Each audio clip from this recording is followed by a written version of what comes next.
little bit, right? Every time I hear that beat, I feel extra swaggy. How's everybody doing today? We feeling good? Come on, let's go. This is Cabrillo Talks. This is the first of many. Let's go, and we're in the building. I want to start by first being extremely grateful for everybody that's in attendance. I understand that this is a Sunday. NBA playoffs are on, bruh. Hey, but yet you guys still chose to be here, and we're extremely, extremely grateful. We have an amazing lineup of speakers tonight. They put so much effort, so much energy into delivering today, and I promise you, you guys are in for a phenomenal treat. Now, before we bring out the speakers, I gotta jump off into a quick story myself. Is that cool? We good with that? All right, so check it out. It's 2013, and I'm living in Hawaii with my wife, and I get a bright idea one day, and I tell my wife we're gonna pack all of our stuff and we're gonna move to San Francisco. And she's looking at me like, what? Like, she's born and raised, barely ever left the island, and I'm like, no, babe, we gotta go to San Francisco. I wanna break into tech. And she's looking at me like I'm crazy, like I done lost my mind. But I'm like a natural sales guy, right? So I close her, we pack our stuff, and we fly to San Francisco. And I have no game plan. All I know is I gotta break into tech, right? Like, this is my calling, like I know I could do it. So we get to San Francisco, and nothing's working. Like, nothing's working. I'm interview after interview. I'm submitting resumes to virtually every tech company in San Francisco, and I'm getting the same response every single time. Like, bro, we like your energy, but like, you don't really match up on paper. Like, you don't have the experience. So now I'm starting to feel a little defeated, like, man, what am I gonna do? But I hang in there, and I submit my resume for a company that's way out of my league, Cisco Systems, right? And I knew they were out of my league. But the recruiter, she calls me and she says, look, if I pass you through, they're gonna reject you. They're holding a mixer on Saturday. Just go to the mixer. And I'm like, a mixer? What's a mixer? She's like, dude, just go there, be yourself, and if they love you, they'll bring you in for an interview. And I'm like, bruh, that's easy. Like, all I gotta do is go there and be myself. Like, I got this, right? Like, I'm enthusiastic, I got energy, like, they're gonna love me. So I show up to the mixer. I'm so broke, like my suit was like 4 sizes too big, like so outdated, but I'm so energized and I'm locked in. And I get to the mixer, and I remember I'm at the bar, and there's another candidate next to me, and like we both take a sip of our beer, and we look at each other, then we look at like the VP across the way, and like I sprint to the VP and try to like beat him, like, bro, like my goal was to get in front of every leader there, right? Like, if I have to leave a lasting impression, like I was so focused I wasn't even drinking.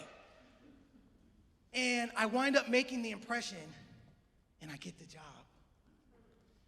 And they didn't know that I lived almost 3 hours away from San Francisco City, and they give me an East Coast territory.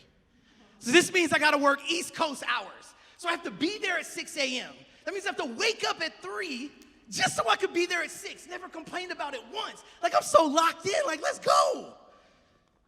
But this isn't a movie. Like, my first 2 months there were horrible. And I remember on my first day, my manager pulls me to the side and he says, you sound real hood on the phone.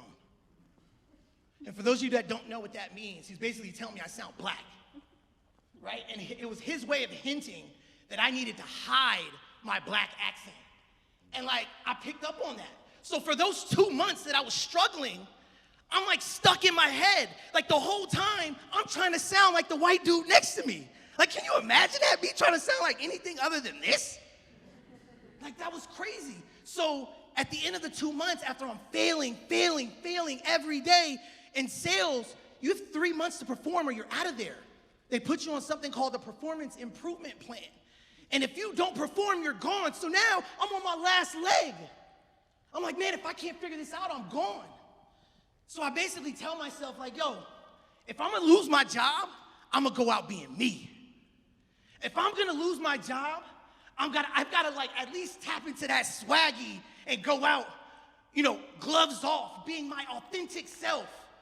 Not trying to sound like somebody else or the idea of what I thought the best salespeople should sound like, or the idea of what I thought the top performers should look like.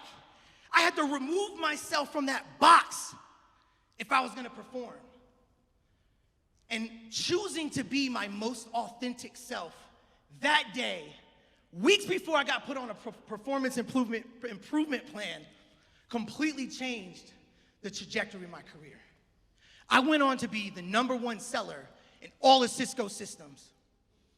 In 2016, I was part of a Google acquisition for a tech company by the name of Bidium.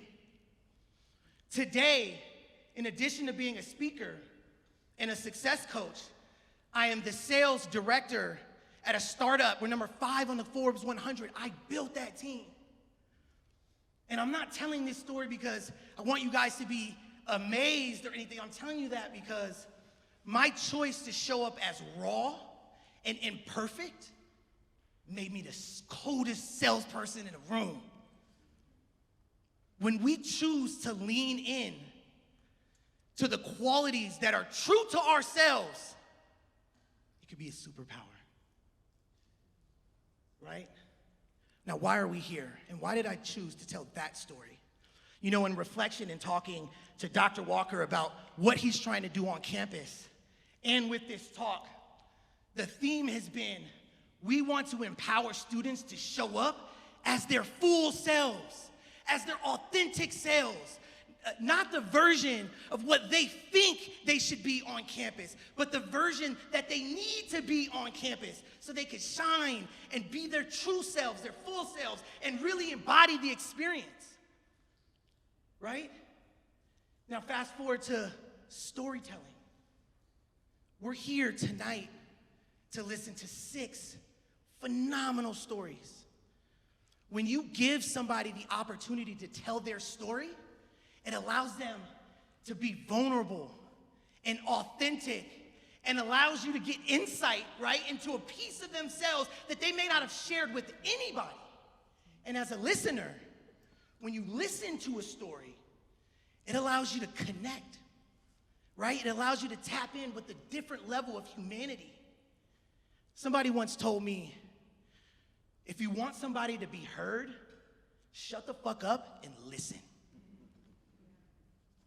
So I'm not gonna ask y'all to shut the, excuse my language, but I am gonna encourage you guys to truly listen tonight because you guys are really in for a treat.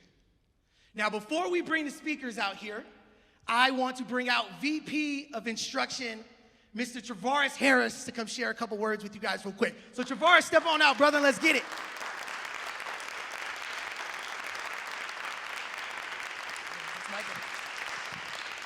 Good evening, everyone. So thank you, Jason, for the great introduction. No thank you to whoever had me follow that guy. I was sitting backstage trying to figure out, practice how to come out and sound like him, but then he said be my authentic self, so I'll try that instead. But I am very excited to hear the stories tonight, and I'm particularly excited because I recognize the importance of storytelling. When I started college, I wasn't sure that I would succeed. But I walked into a counselor's office and I told my story and I left that counseling office with a plan, but also resources to help me succeed. And really that is part of our mission here at Cabrillo College. We want our students to come in, tell us their stories, and give us an opportunity to help them achieve their goals. So as I mentioned, I'm very excited about tonight's speakers. I hope you are as well. And I'm happy to welcome you to Cabrillo College at Cabrillo Talks. And with that said, I want to introduce my colleague, Professor of English, Dr. Victoria Bañales. Thank you. Welcome, everybody. So I'm going to do the land acknowledgement, and I was invited by Devin to do something a little more experimental because I write poems, I write poetry. So I've incorporated our land acknowledgement into a poem. So, and I will ask for your participation at some point. All right. The land on which we gather is the unceded territory of the Awaswas-speaking Yupi tribe. Unceded, never relinquished, forcibly taken, but the land and its people, they remember. With this land acknowledgement, we acknowledge because to acknowledge is to gain knowledge, and to gain knowledge is to know, and we are a college after all. And how is it that many don't know? Because to ignore is to be ignorant, and ignorance is a form of arrogance, it is not bliss. Today, there are no known survivors of the Awaswas Nation. Extermination is a better word, genocidal warfare is another. With this land acknowledgement, we acknowledge that the Amamutsan tribal band, comprised of the descendants of indigenous people, were taken to missions Santa Cruz and San Juan Bautista during Spanish colonization of the Central Coast. And you know what? The Amamutsan indigenous peoples are here with us today. They are here, they are alive, and through it all, they have survived. With this land acknowledgement, we acknowledge because to acknowledge is to gain knowledge, and to gain knowledge is to know, and we are a college after all. And how is it that many don't know? Because to ignore is to be ignorant, and ignorance is a form of arrogance. It is not bliss. And so together we say, and I need you to repeat after me, the Amamutsan tribal band is today working hard to restore traditional stewardship practices on these lands to honor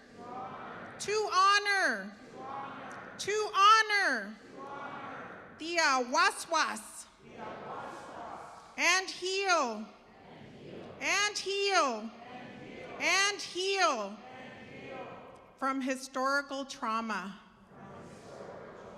Thank you.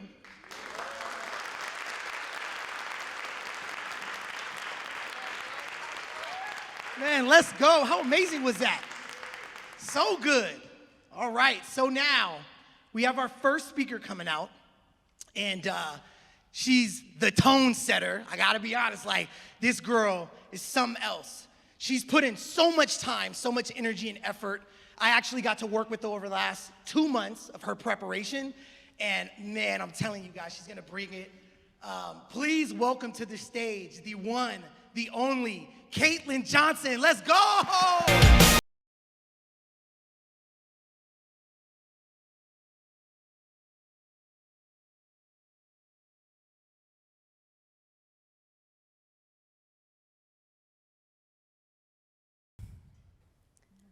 Lights beaming down on me. The crowd anxiously waiting. I stood on stage. There I was, waiting to find out my scores for Sport Karate Grand Champion. I was standing in a row with my competitors, the only girl there. Then my name is called to be scored. I stepped up to the judges and took a bow. The room went dead silent.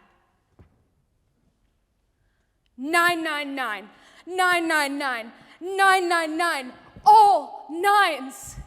I am shocked, but I know that doesn't ensure my win. I wait patiently as the rest of my competitors are given their scores. Finally, I hear on the microphone, Grand Champion goes to Caitlin Johnson. This was just over a year ago. My martial arts journey was looking a lot different than it does now. After winning Grand Champion at the American Karate Association's national tournament, I was just beginning to make my name in the martial arts world. I was on track to get my black belt. I was competing across the country. I was on the sport karate team at my studio, and I was going to the local tricking gym to learn more and more. I wasn't always this involved in martial arts. My first love was ballet. That was until my body turned on me and I was told I would never be able to dance on point again. I was battling multiple bone bruises, flat feet, knee difficulties, tendinitis. My time with ballet was over.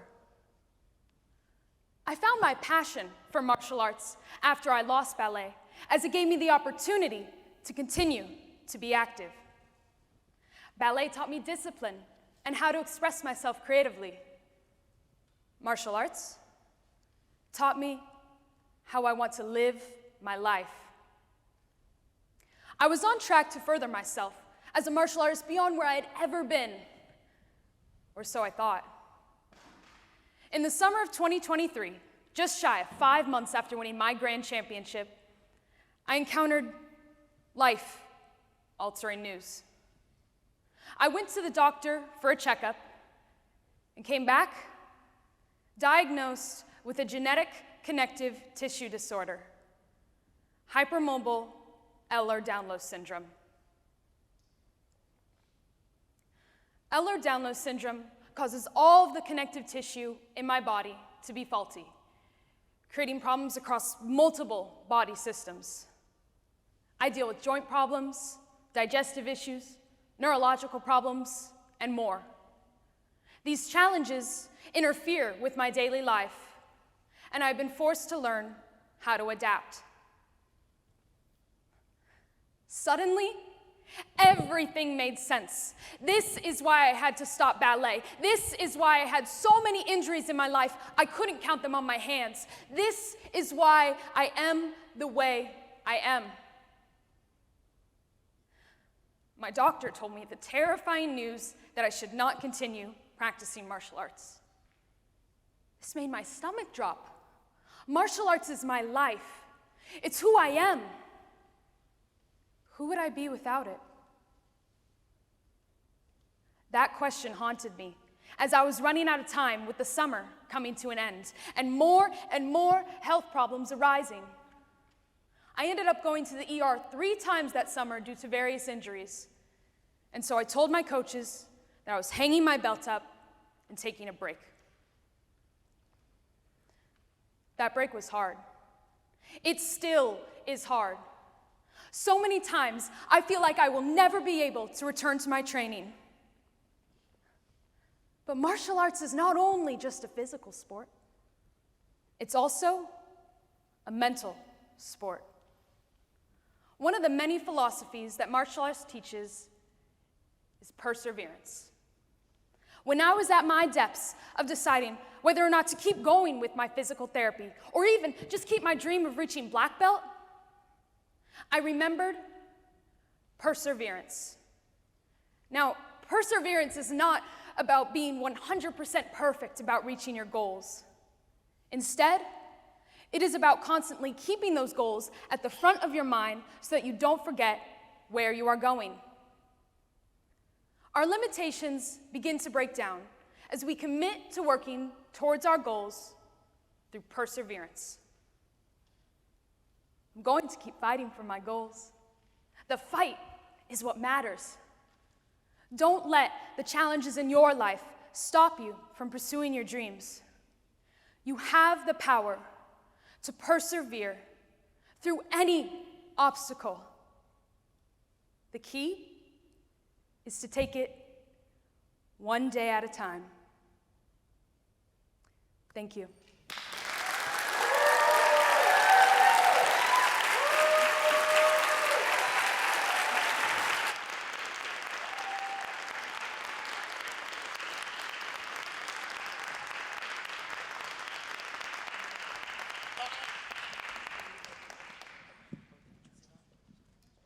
Hey, thought we had a malfunction real quick.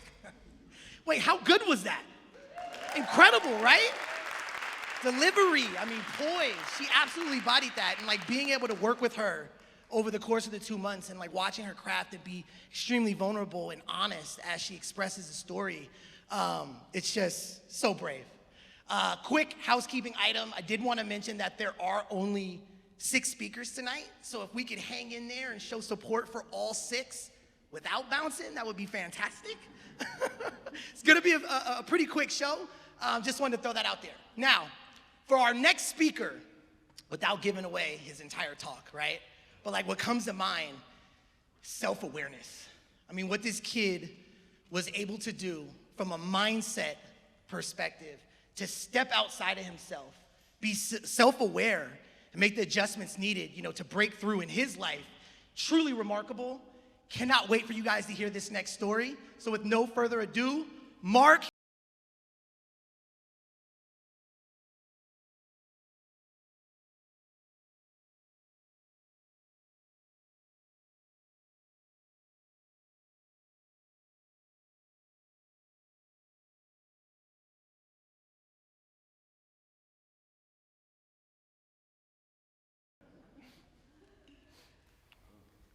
I was 8 years old when my mother accompanied me to my first ever baseball game.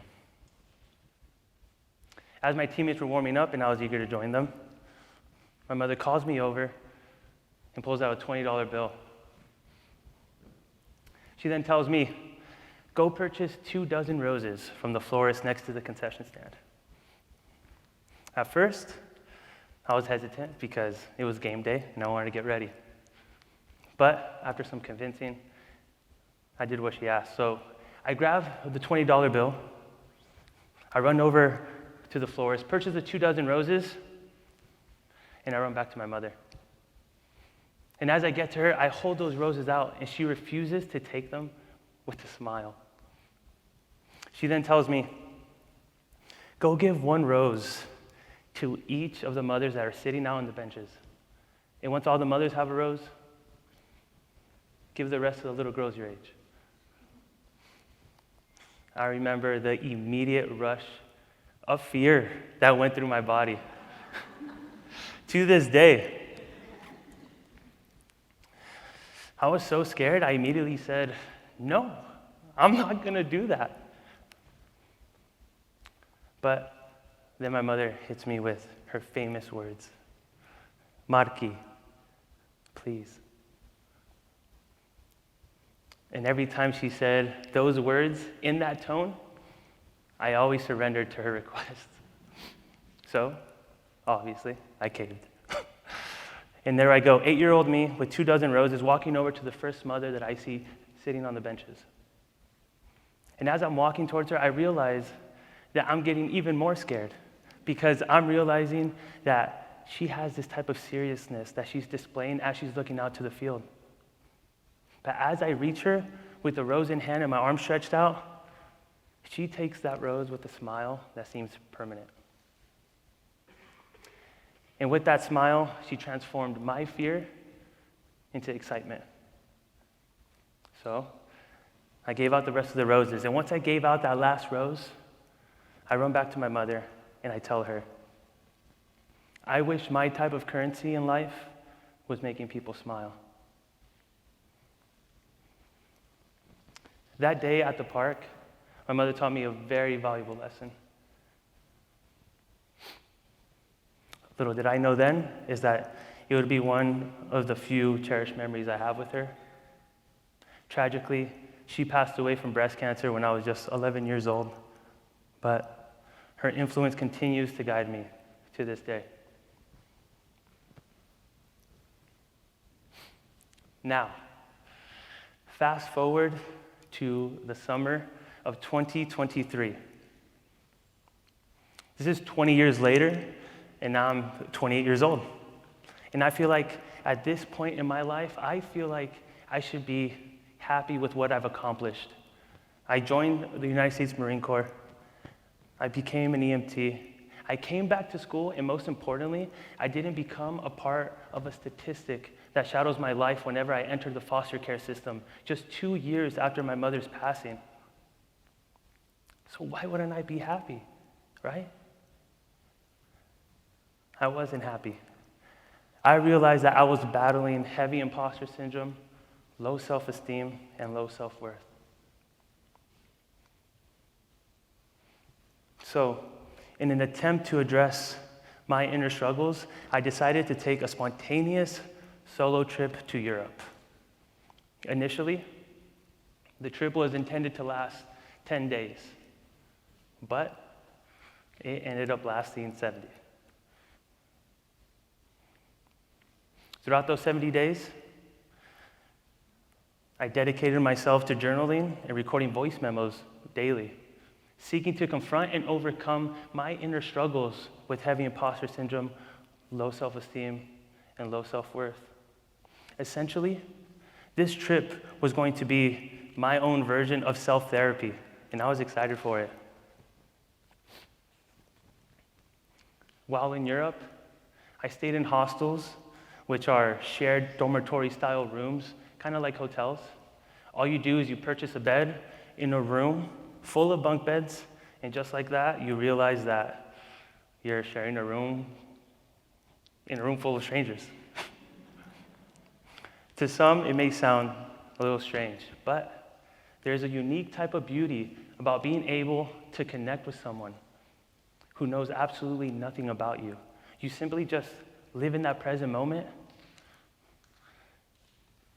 and you get to have the most genuine conversations that you can, and you'll be surprised at what you learn about yourself in situations like that.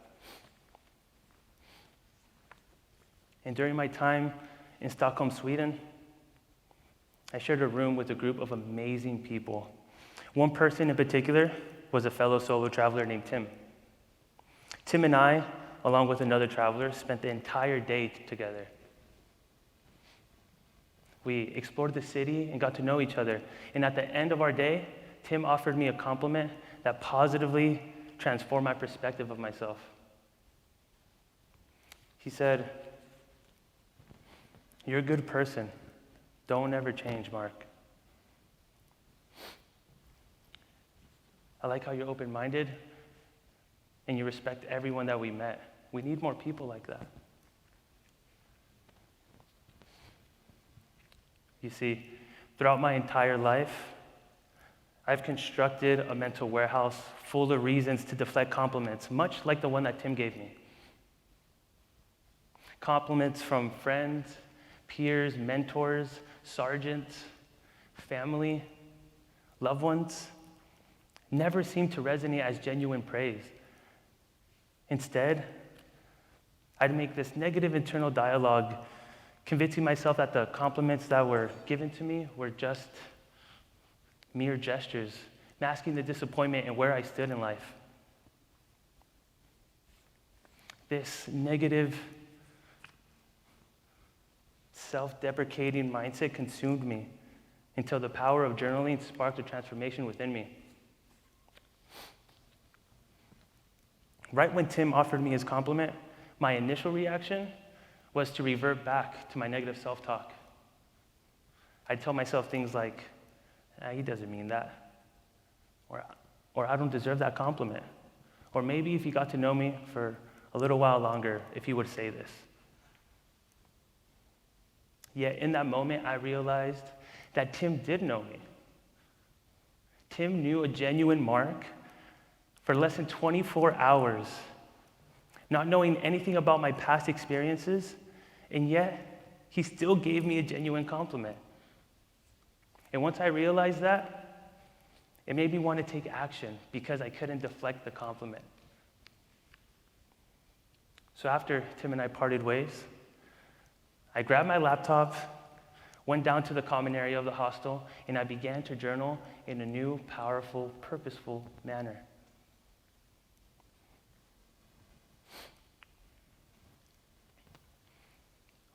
Right when I opened my laptop, I opened up the Word document that I've been using in order to journal throughout my entire time traveling.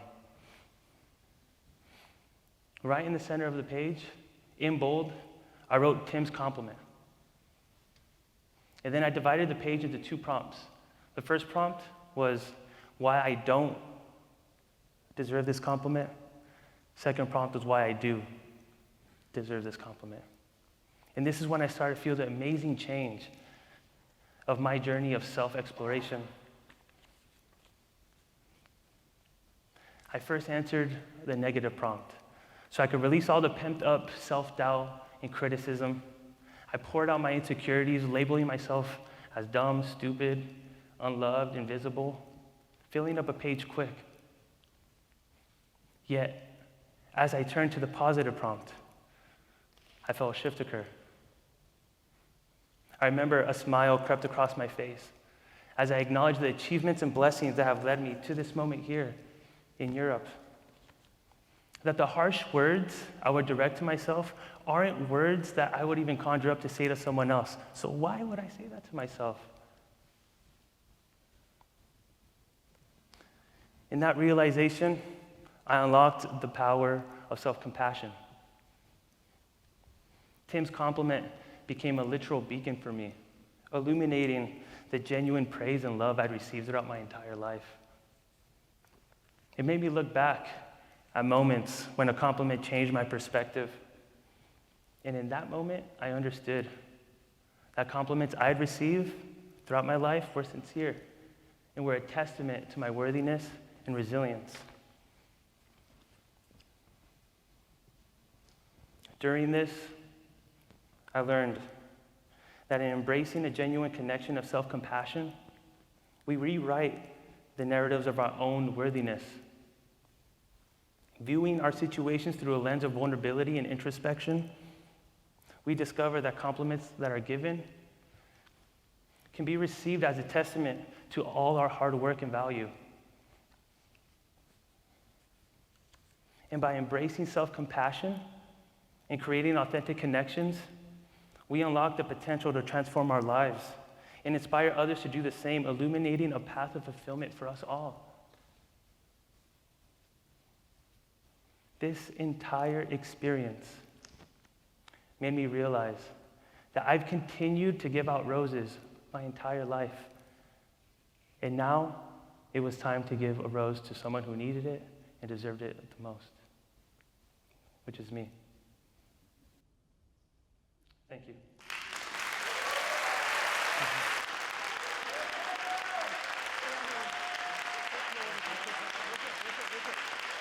Man, Mark, ladies and gentlemen. Now, I asked Mark to stay out here with us for a quick second because I wanted to share with you all that this young brother just got accepted to the University of Michigan, and we deserve to give him another round of applause. Let's go. Super proud of you, brother. You deserve the acknowledgement. Thank you so much. Great job. Appreciate it. All right, how we feeling, y'all? We feeling good? I think we're about halfway through, right? When I think about Mark's message, so powerful, right? Like acknowledging that the roses he needed to give next was to himself. Compassion, self-compassion, like how many of us can also do the same? Like being completely honest, right? Like self-love and acknowledgement. Super fire. Just had to recall that out, right? All right, next speaker. Now this guy, I've known this young brother for the last 31 years of my life. He's one of my best friends. And aside from the fact that he's like a brother to me, you know, in our friend circle, he is like the thought leader. He's the one that like sets the bar, pushes the bar. He pokes and prods. He like forces you to think critically, even when you don't want to. Like you'll be on road trips with him and he'll go off into his stuff and you're like, bruh, can we just get to Vegas? But he's been the biggest impact in my life, and what he stands on and the things that he stands for are so amazing. I cannot wait for you guys to hear what he has for you tonight. So with no further ado, my brother, my best friend, Dr. Devin Walker.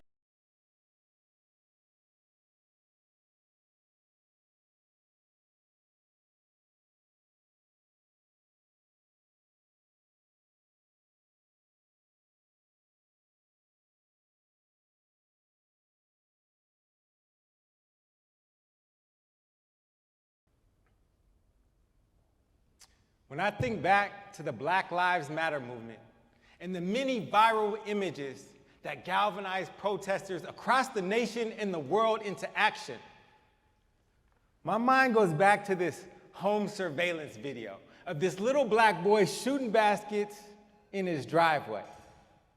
He looks down the street and he sees a cop car. He quickly ducks behind the Jeep in his driveway, watches the cop car pass down the street, gets back up, grabs his ball, and starts shooting baskets like nothing ever happened. Another day in the life of a black boy in America. You see, growing up black in this country, you come to understand that you're somewhat of a second-class citizen. You realize early on that your history and identity is neglected and distorted in school. And you realize from everyone outside of your community and your family that you're less than. You are the problem. That is why I believe it's so important for black youth to travel outside of this great country of ours.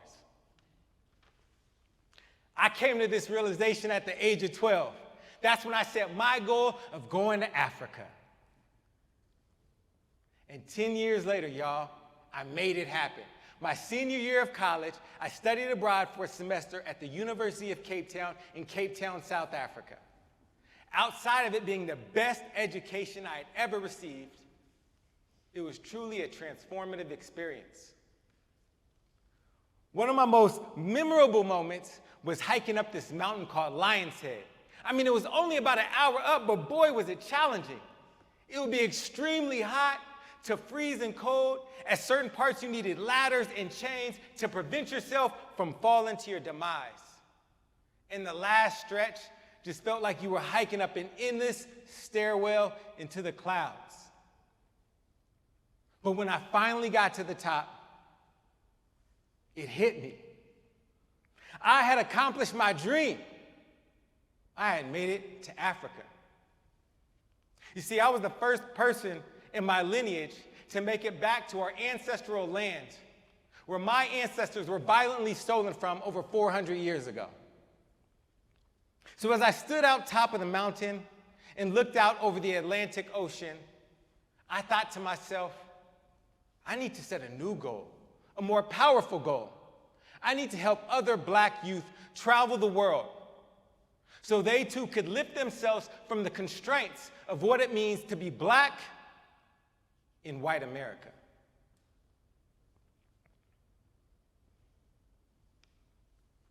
Seven years later, my taxi pulls up to the base of the trail. I'm excited. I'm jittering. It was like seeing a long-lost homie. Lion's Head Mountain. But this time, I didn't come alone. I brought 42 students from the University of Texas at Austin with me on a study abroad program. Like me, for many of them, it was their first time going to Africa. I was so excited to be back that I raced up the mountain like a billy goat, passing a student here, passing a student there, until I made it all the way to the top. I got comfortable and sat down against a rock because I wanted to watch each and every student make their way up that mountain. I wondered, were they having the same spiritual experience that I did 7 years prior? As I watched each and every one of them make it to the mountain, I saw the smiles, I saw the tears, I saw so much emotion. So I walked over to one of my little homies, La Shanika from South Dallas. I said, La Shanika, how you feeling? What does this mean to you? It means everything, Devin. Who would have ever thought that little old me from South Dallas, from the hood, would be sitting here on top of a mountain in South Africa? Most people I know will never make it here. That makes me feel like I can do anything. Like for real. Like I can do anything. Another moment that had a particular impact on me happened about a week earlier. We had just arrived in South Africa and we went to Mzansi's restaurant in a township called Langa. As we were listening to the sounds of a local band and dining on some fire peanut butter curry chicken, Nomande, the restaurant owner, walked over to the microphone. Slowly and deliberately, she scanned the room of mostly young black Americans and proclaimed, "This is your home. You are home."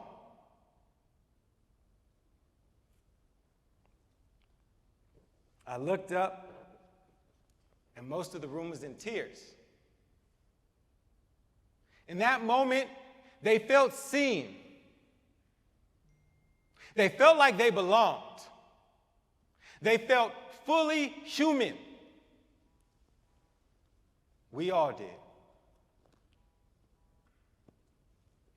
Prior to my time at Cabrillo, I spent the last 10 years at the University of Texas as the Director of Global Leadership and Social Impact for the Division of Diversity and Community Engagement. When I got hired, my boss, Dr. Leonard Moore, called me over to the side and said, "Hey, Devin, man, I want you to revolutionize study abroad." I said, "Man, what the hell are you even talking about? What does revolutionize study abroad even mean?" So I started to dig a little deeper, did a little research, and the problem became so crystal clear. Nationally, only 10% of American college students study abroad. And of those, only 5% are black. So let's say we have 1,000 American college students. Only 100 will go abroad, and of those, only 5 are black.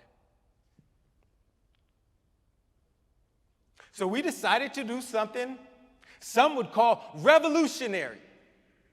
Get this. We decided to center black students in our program development, in our choice of country.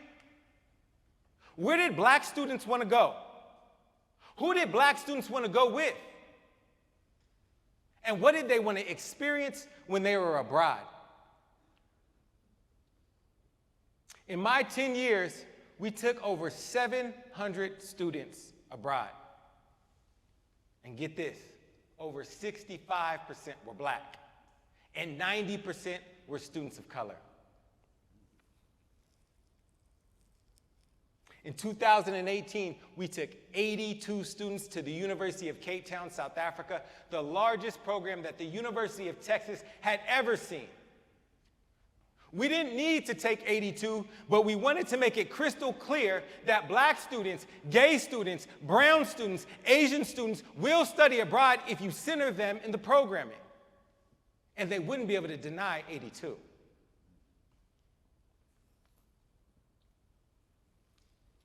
We took students to rapidly changing and dynamic cities like Accra, Ghana, Dakar, Senegal, Beijing, China, Dubai, and Abu Dhabi of the UAE.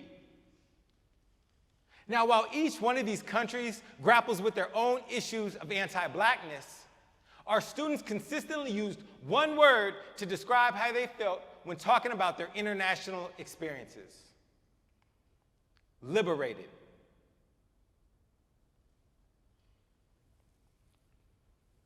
Traveling abroad has the power to radically transform how young black Americans see themselves, their blackness, and their ability to transform the world into the one that they want to see.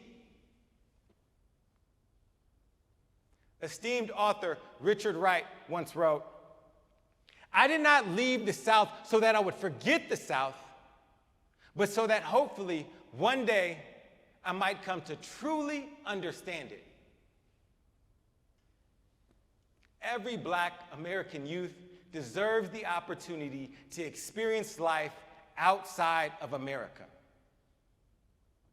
Not so that one day they will forget it, but so maybe that hopefully one day they might be able to truly understand what it means to be both black and American. Thank you.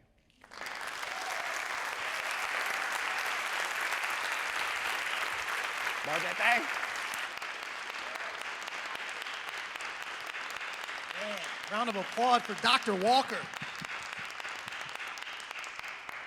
Unbelievable. Every time I hear him tell that part about like running up the hill like a billy goat, it kills me. Like if you've ever been hiking with him, he like sprints to the top. I know this is an inside joke, but it's hilarious. Anyways, moving on. Our next speaker, like absolutely incredible. What comes to mind when I think of this next speaker is one, how brave she is and how much power it took for her to actually like break through and like show up to show out, because her talk's phenomenal.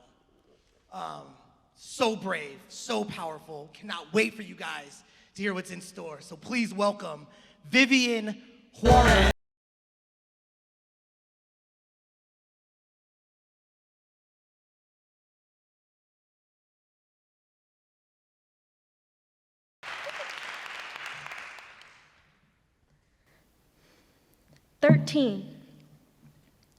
I was 13 years old when my therapist looked at me and said I was a textbook definition for depression. Depression. I grew up in a Hispanic household where we did what most families do. We bottle up our feelings, we pretend it doesn't exist, and then we bury it really deep down, and we put the lid on tight. So we definitely weren't having conversations about mental health.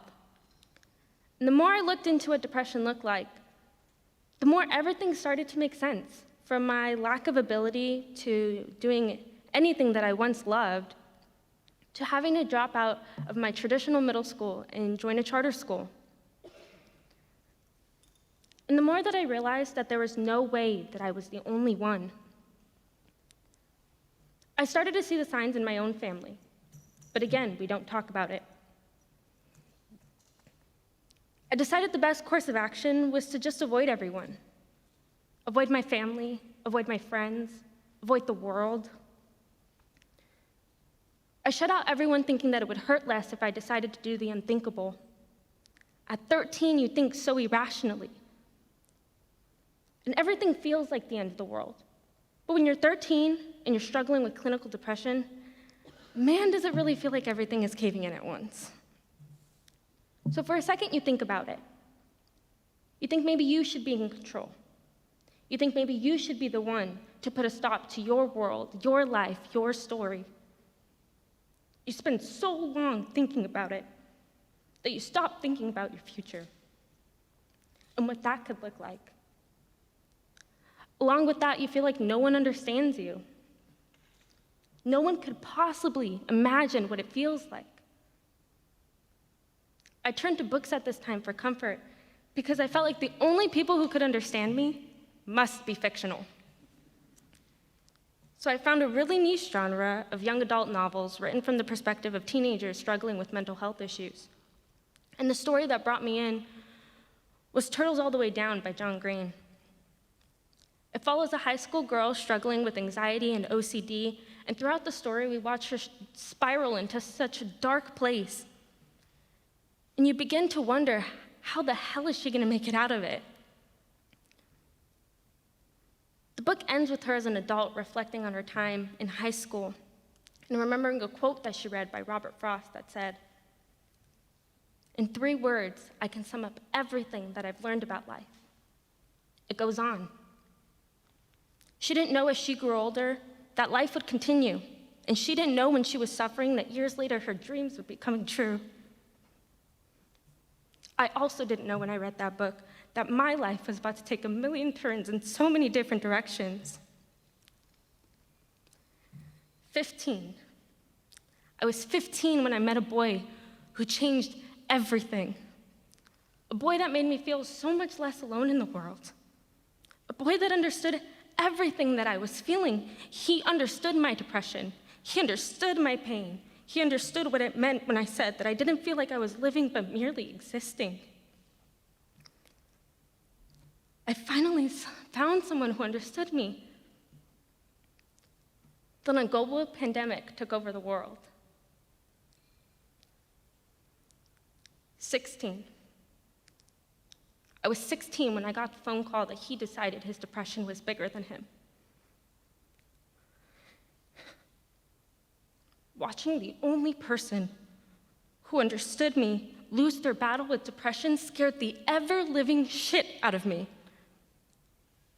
Because you can't help but wonder if you're next, if you're on the same path, if that's where your life is headed. No one can prepare you for a loss like this. And at this point, I spent my whole adolescence mourning my future, that I didn't think that it was something I would still be alive for.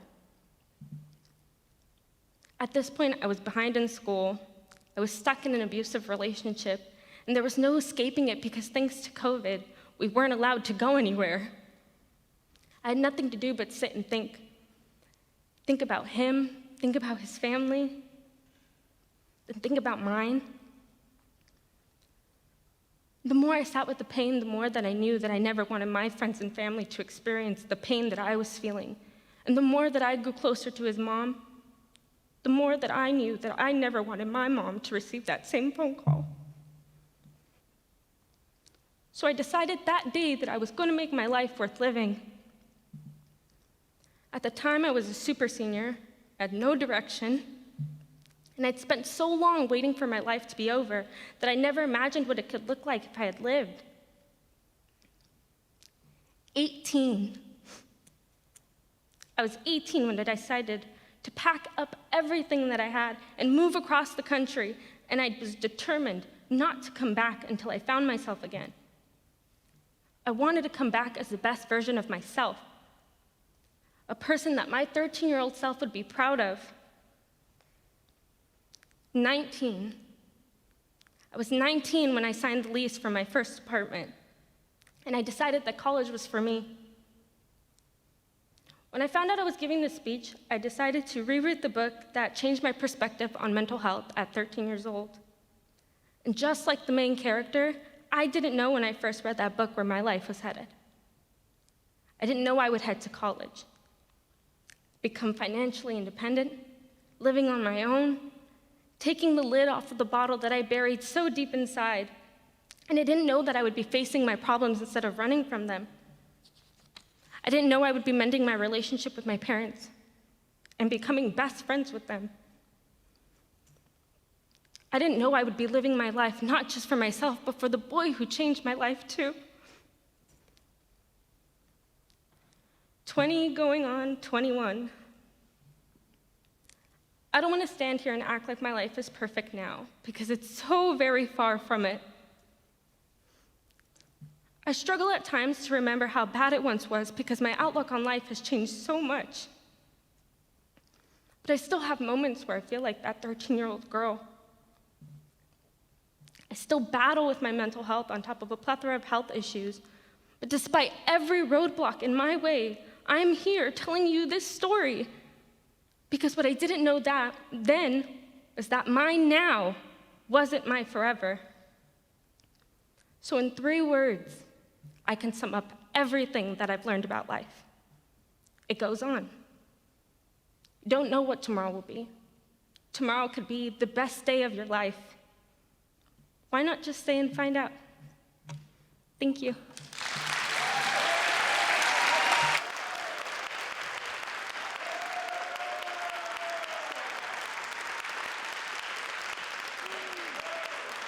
Man.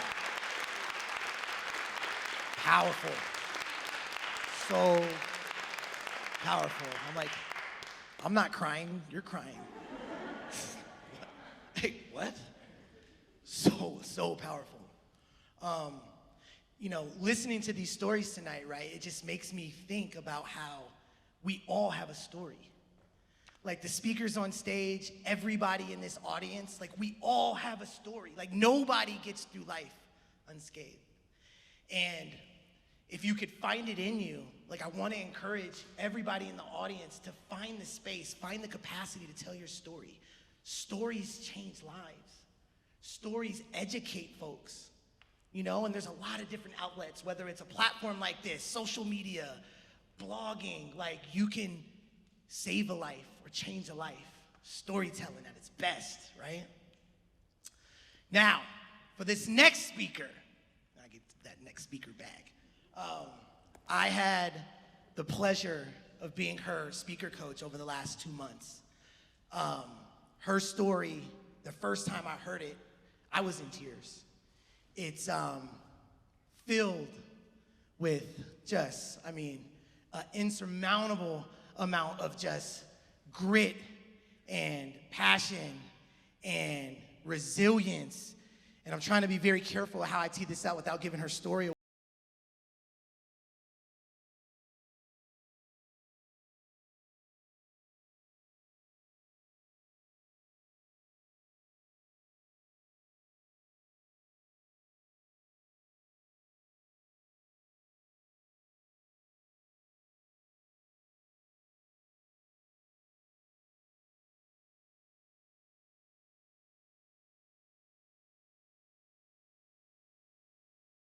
December 2005, and I had the world by the tail.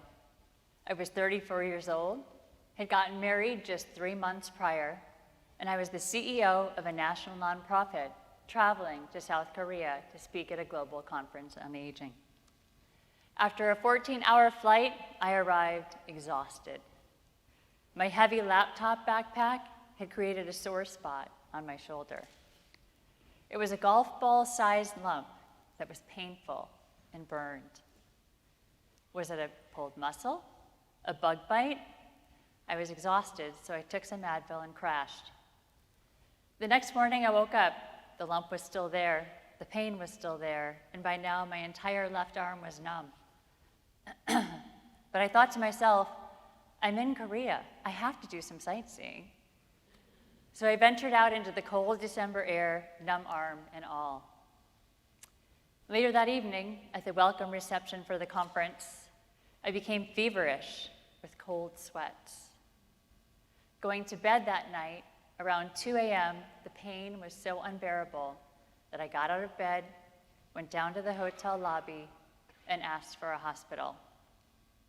The attendant scribbled down some notes on a business card in Korean and gave them to me, which I gave to the cab driver, who took me to an urgent care clinic. Once at the urgent care clinic, they spoke no English, and I spoke no Korean, but I was able to point to my shoulder and convey pain.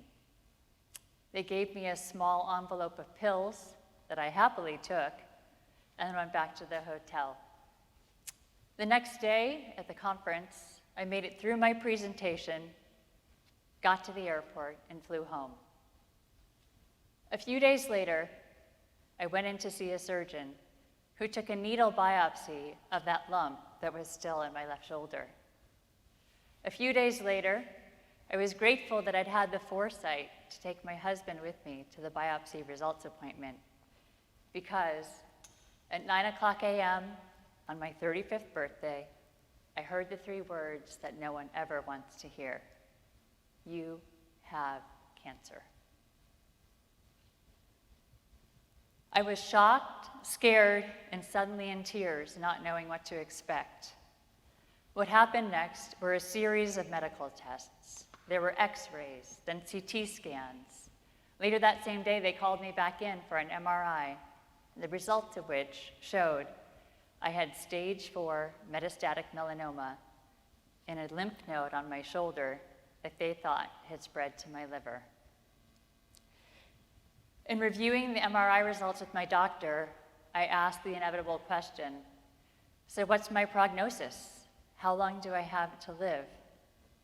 The doctor said, somewhere between 2 and 8 months. That news hit me like a brick. But it was still my 35th birthday, and my husband and I had previously purchased tickets to go see Patti LaBelle and Peabo Bryson at the San Francisco Symphony.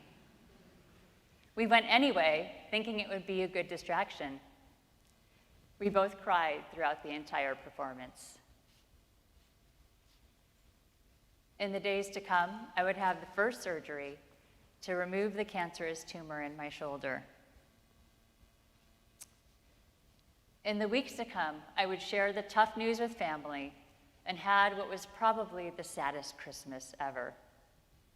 Immediately faced with my own mortality, I realized that I wasn't afraid of dying, but what I was absolutely terrified of was not knowing if or when I would ever see the people that I loved the most again. But there was another test still to be done. We were holding out hope for a miracle. After the holidays, I went in for an ultrasound to get a closer look at my liver. Thankfully, what they thought were cancer lesions on my liver were not. They were hemangiomas, or collections of blood vessels.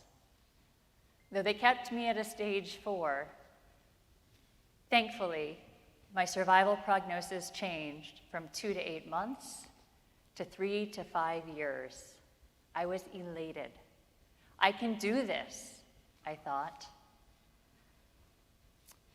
I would then go down to LA for a second surgery to get what they call wider margins and make sure they get all of the cancer cells out of your shoulder.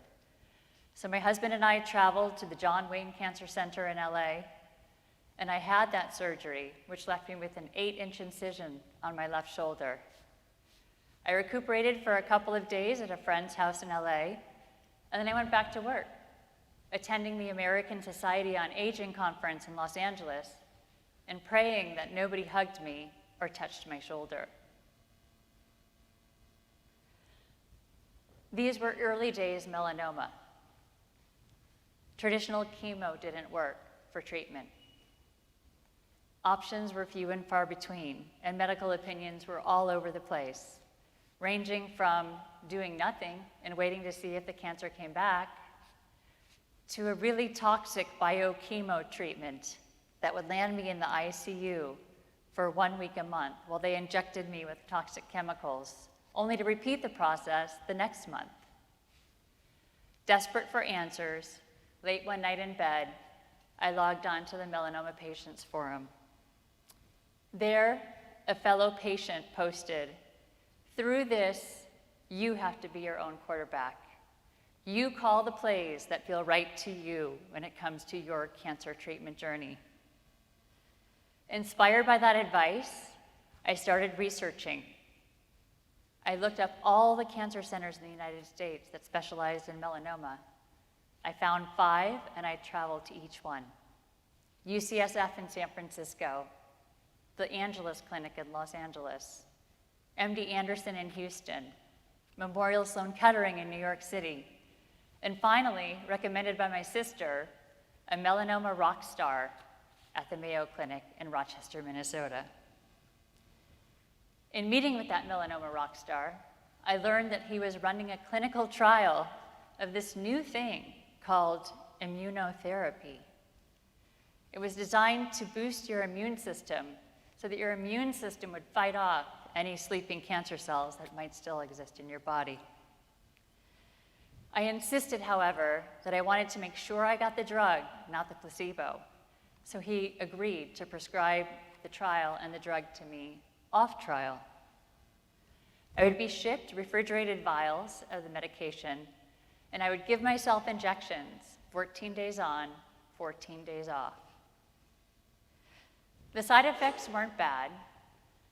Occasionally flu-like symptoms, headaches, bone aches, a lot of fatigue, but it was nothing that Advil and coffee couldn't fix.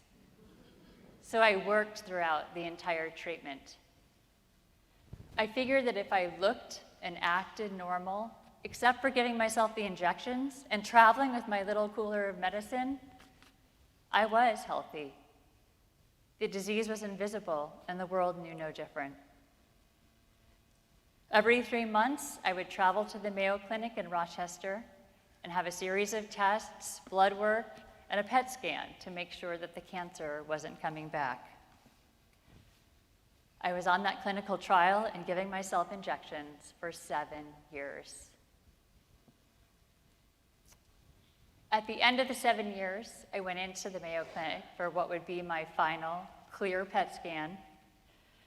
And then they informed me that they were ending the trial, that I was discharged, and I was declared cancer-free.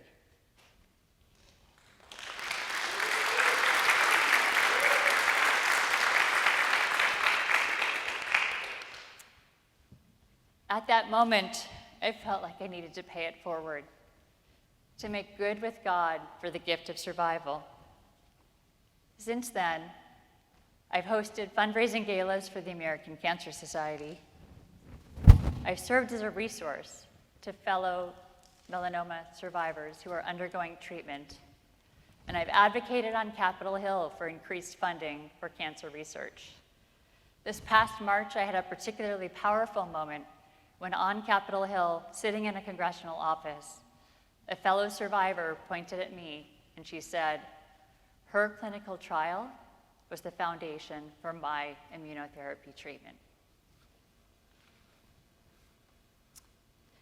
Throughout my cancer journey, I credit my survival with the love and support of family and friends, many of whom are here tonight, with living with pathological optimism, and with being my own quarterback.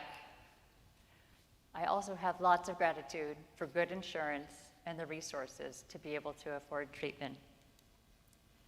Early in my journey, a friend's mom sent me an article by Dr. Stephen Jay Gould that in summary said, attitude clearly matters in fighting cancer.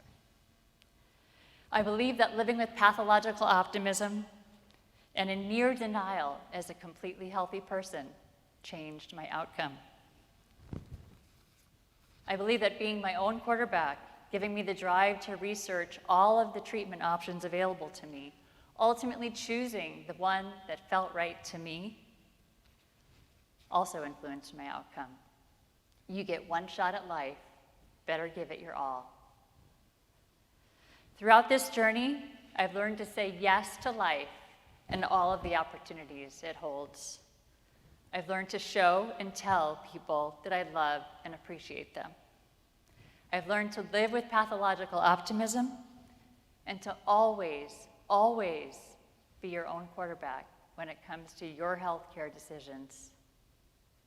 And finally, please wear sunscreen. Thank you.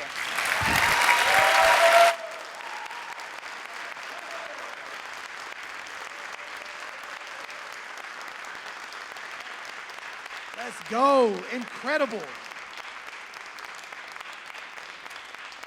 Those two particular gems are so powerful, right? Be your own quarterback. And that doesn't just apply to your health. That's like in every facet of your life. If you're gonna go get something done, like it's gotta be on you. And then the other thing, which is pathological optimism. I mean, come on, right? Like you have to combat adversities both professionally and personally with optimism, because there's magic on the other side of that. So incredible talk, fire job. So now, for our last and final speaker, man, this one's gonna be incredible. This guy embodies the definition of perseverance, grit, and transformation. Again, I don't wanna give up too much of his story, but man, please give a warm welcome to Donnie.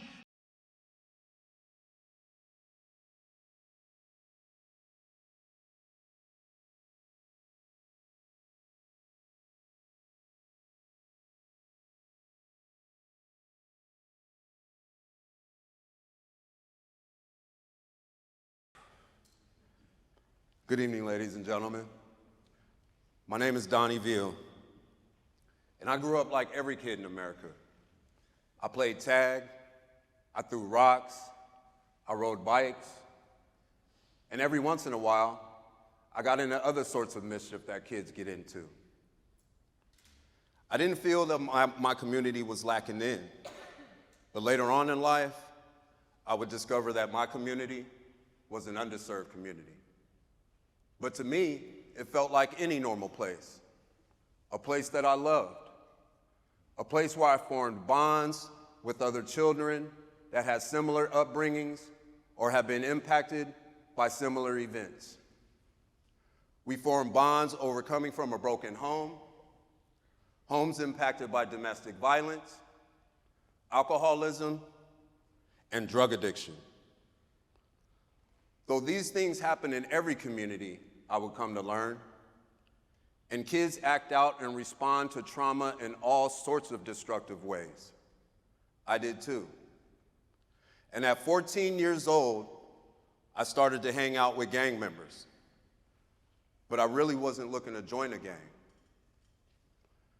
10 years later, I was involved in a non-fatal shooting that resulted in my receiving 34 years in the California Department of Corrections and Rehabilitation. At the time of my sentencing, I could still see the pain on my family's face as the judge handed down his prison sentence.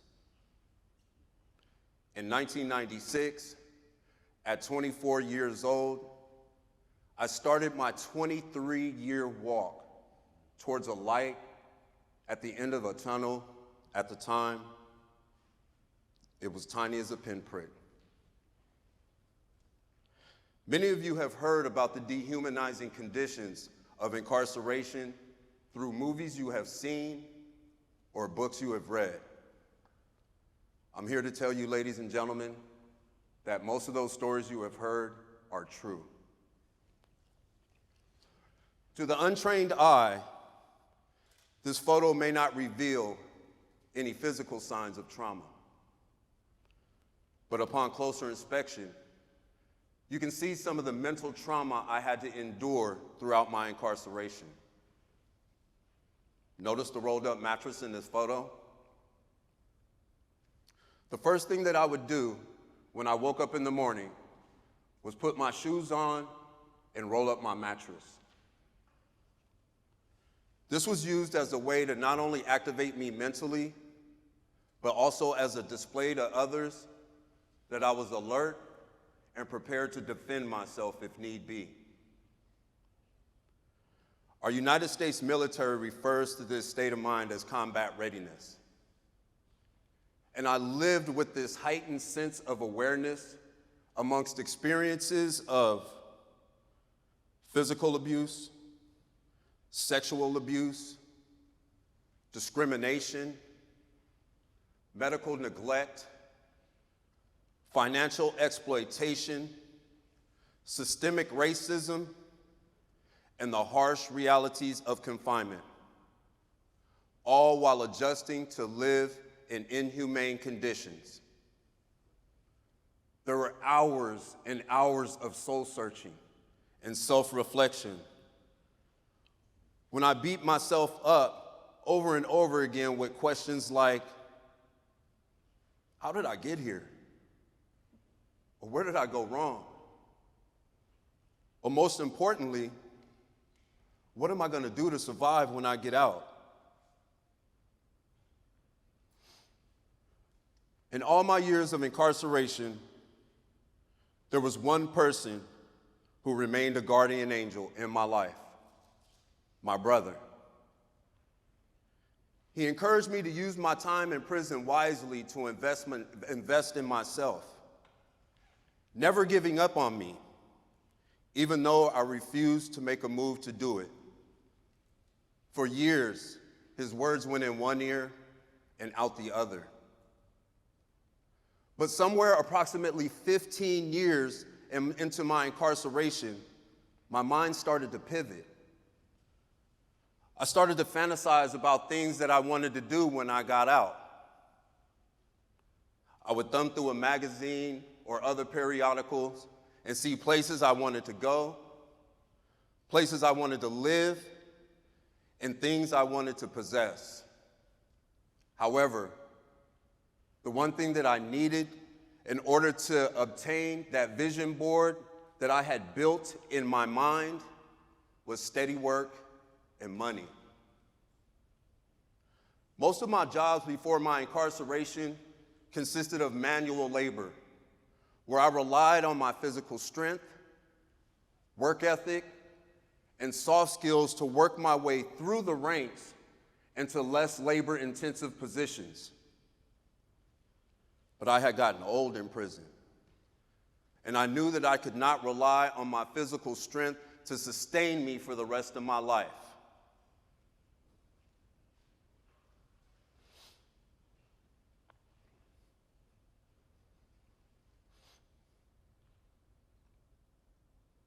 The prison was not offering me anything in the form of training or anything else that would allow me to be self-sufficient, and I was scared.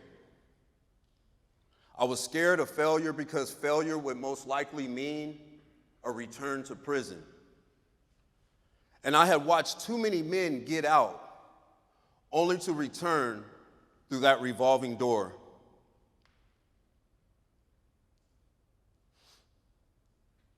With the pressure of re-entering society upon me, my brother's words finally began to resonate.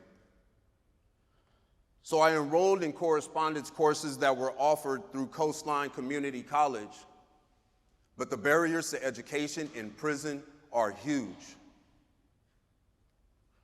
College courses are hard enough in a conventional setting when you come to those parts of the material that you just don't understand. But most of us can attend office hours or ask our professor to help us get past those parts of the material that we are stuck on. For the incarcerated, there is nobody you can ask. I found myself walking around asking correctional officers, counselors, and even fellow incarcerated people for help but they were just as confused as I was.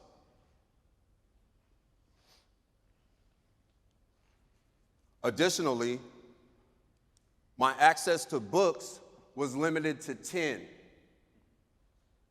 and anything over that amount would be confiscated. Without any access to computers, the barriers to education seemed insurmountable. But in 2014, Hartnell Community College started offering in-person classes at Salinas Valley State Prison, and I was elated. No more running around having to ask correctional officers or my fellow community members for help and getting no answer. No more trying to shuffle books around to make sure I was underneath the limit. I anxiously signed up for the first class that was offered, a public speaking course. In this public speaking course, we were prompted to find a topic that we would research and eventually give a speech about. The topic that I chose was recidivism. I chose recidivism because I wanted to learn how not to come back to prison.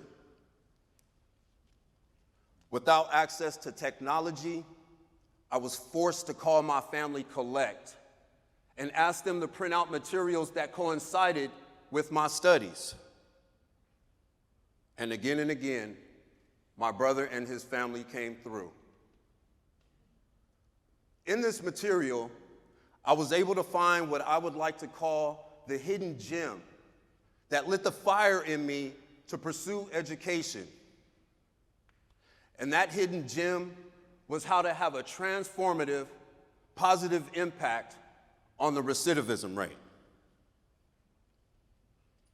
Recidivism is defined as an act that results in a person being rearrested, reconvicted, or returned to prison with or without a new sentence within 3 years of their release. Currently, in the United States, the recidivism rate is between 64 and 68%. After reading those statistics, I was terrified. Here I was in year 21, 22 of my prison sentence, and I was reading that there was a strong likelihood that I would be returning back to prison within 3 years. But there was hope in that material, and I focused on these facts. Ex-offenders that can complete some form of high school education or equivalent would reduce their chances of recidivating down to approximately 55%. If a person is able to obtain some type of vocation or certification, they would reduce their chances to approximately of recidivating to approximately 30%. If a person is able to obtain their associate's degree, the chances of that person recidivating is reduced down to approximately 13.7%. If a person is able to obtain their bachelor's degree, their chances of recidivating are dropped down to 5.6%. And if a person is able to obtain their master's or higher, that person's chance of recidivating is reduced down to approximately 0. And that's when the lightning bolt hit me. If I worked hard to obtain my education, I can ensure that I would stay a part of this world. So upon my release on October 11th, 2019, I started a transformative journey, earning 2 associate's degrees here at Cabrillo College.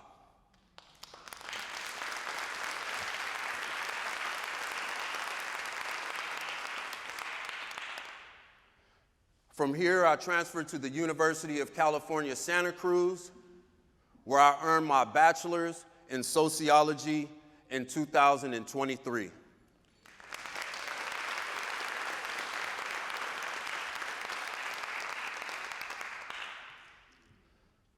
Throughout my academic journey, my brother was my anchor. Just as he taught me how to fish, symbolizing perseverance, patience, and skills, he installed in me valuable life lessons that I needed to navigate my way through life successfully.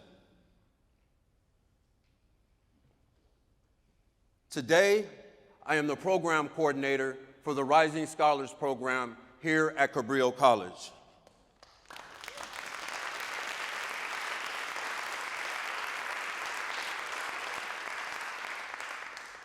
Where I work with justice-impacted students, providing them with academic resources, support, and community. I stand here today as a representation of the resilience of countless formerly incarcerated people, speaking to you about combating recidivism and actually living the manifestation of that public speaking course years ago.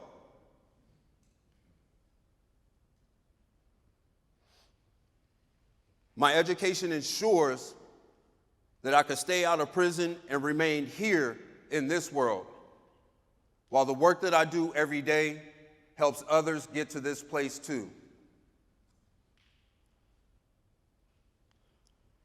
So let us challenge society's labels and perceptions. Let us show the value in formerly incarcerated people that formerly incarcerated people bring beyond free labor. Let us advocate for a system that cultivates our deepest humanity and compassion, prioritizes education as a catalyst for change, and provides hope and lasting freedom for thousands and thousands of incarcerated people, people just like me. Thank you.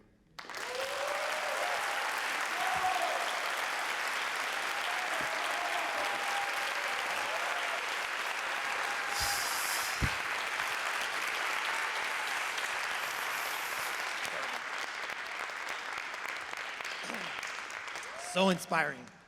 So what'd you guys think? Did we have a good time tonight? Yeah. What did we think about the 6 speakers? Did they kill it or what? Incredible job. And this is just the first one. Like, I'm already thinking to the future, like, man, who's gonna be part of the next one? Like, how swaggy is the second and third and fourth gonna be, right? This is just the foundation. So incredible job, all the speakers across the board. To put on an event like this, it takes a lot, right? It takes a lot of hard work for the speakers, the writing, the practicing. You know, everybody's got school and home life and all these things going on. So it takes so much for them to get to the point where they can stand on this stage with confidence. And I think the flip side of that is all of the fearless leadership that goes into executing an event like this, right? The selflessness that goes into meeting after office hours and showing up on weekends and doing everything that it takes to put on an event like this. So with that said, I would love to call out the fearless leadership team so we can show them some love. So Kendall Suter, Andrea Hart, Devin Walker, and Donnie Veal, please come to the stage.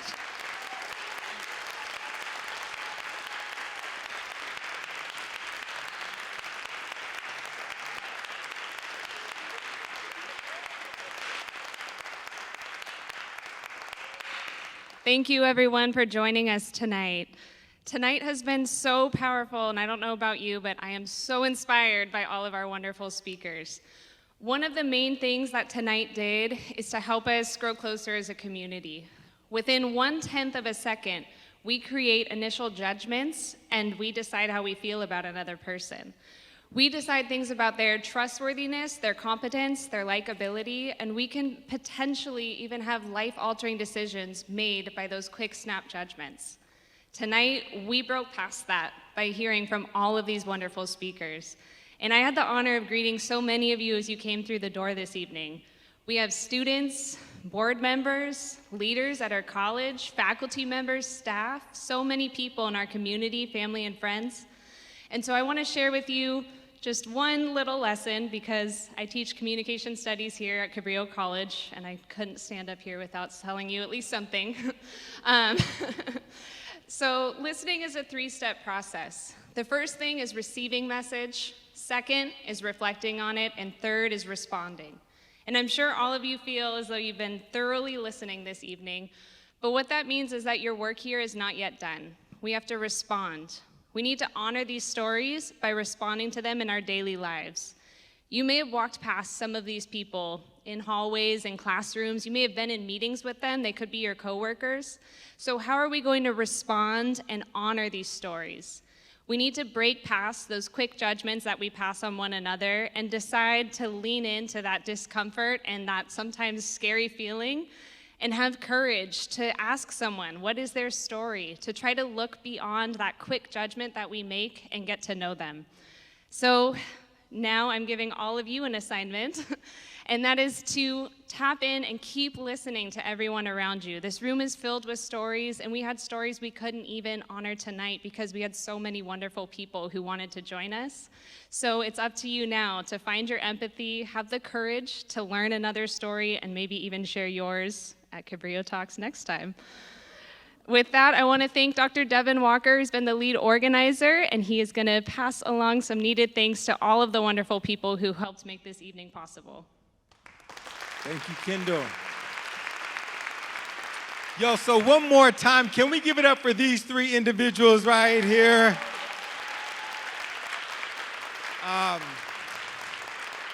Certainly appreciate you all. And you know what? Before I get to thanking anybody else, where's Eli at? Where's Eli? Eli up there. Everybody turn and see this gentleman up there. This was Eli's brainchild. And when I first met with Eli, he sat me down and said, hey, man, I have this idea. I think we could run with it, and I think it would be great coming out of your office. So we jumped on it. And we followed his lead. And although he wasn't able to stick with us because he has far more important things to do on campus, like initiating the Juvenile Justice Grant, which will be coming next semester, I certainly appreciate you trusting me enough to lead out and make your vision actually happen. So thank you, Eli, for that.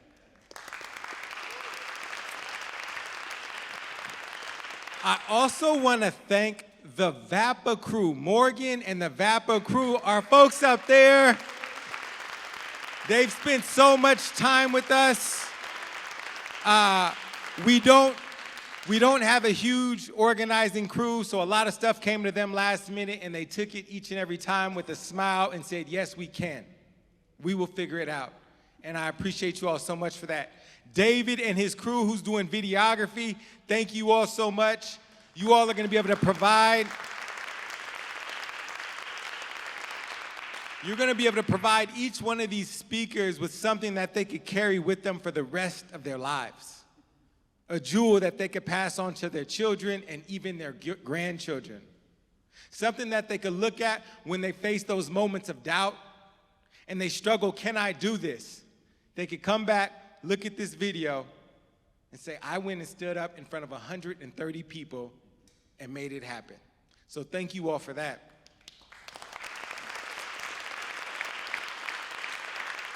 We certainly want to thank you all in the audience. Obviously, it wouldn't be much of a show. It'd be more of a rehearsal if you all weren't here. So we certainly appreciate y'all coming. I want to give it up for our MC. Can I welcome our MC, Jason Ferguson, back out to stage? He was also, along with Kendall and Andrea, Jason was one of the speaking coaches, so the three of them did all the speaking, spent countless hours with our students to give them the confidence, the cutting, everything that they need to get up here and stand up and present with you all today. So thank you for bringing the positivity, the energy, all that you bring, man. Your spirit is pure, brother. Thank you.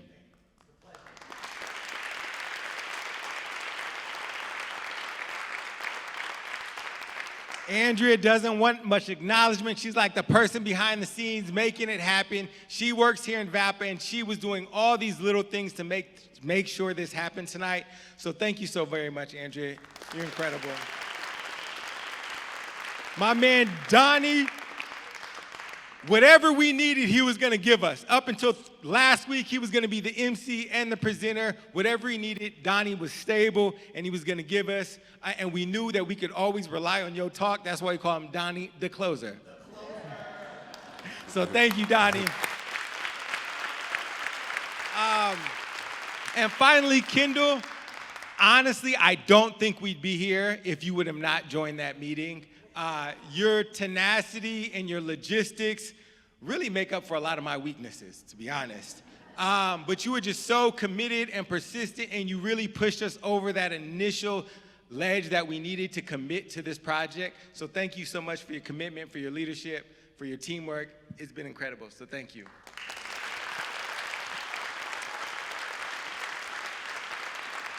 Gotta shout out my boss for giving me this space to do what I want. She's like, you gotta do this over here, but you can play with your passion projects. And this was a passion project for me. So thank you very much for our leadership. Travaris, Amy, thank you all so much for being here. They work countless hours, and for our upper echelon of leadership at Cabrillo College to be here with us on a Sunday night, I think that says a lot about their commitment to this institution and to what we're trying to build here. So thank you all. And finally, can we give it up for our presenters? Let's bring them back out. Let's bring them back out. Mark, Kristen, Vivian, and Caitlin. This is for you all.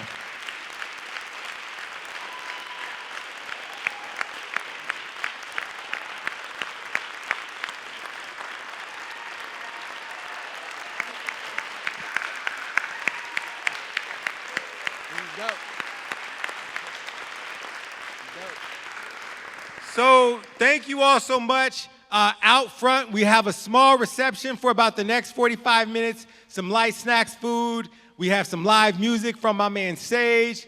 So please stay with us. Join us for the next 30 minutes right out in front. Appreciate y'all being here.